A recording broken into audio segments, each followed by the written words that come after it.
In today's video, I'm going to show you how to turn on Wi-Fi calling in your Android phone. You can use three methods to enable Wi-Fi calling in your phone. For the first method, just open up your phone app and then tap on three dots. Then go to settings option. From here, just scroll down. That's it. Here you can see Wi-Fi calling option. Just tap here and here it is. Now by tapping here, you can enable Wi-Fi calling. You can see SIM 1 and SIM 2. You can enable this option for both SIM card. Then just tap on calling preference and you have to select Wi-Fi from here.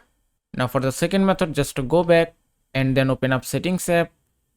From here go to connections and here it is. You can see Wi-Fi calling option. Just tap here and that's it.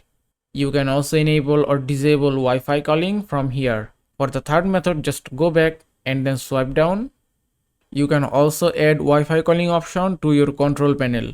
That's it. And you can enable or disable it from here. And here it is. And that is how you can turn on Wi-Fi calling in your Android phone. I hope this video was helpful. If it was, please give it a thumbs up and don't forget to subscribe.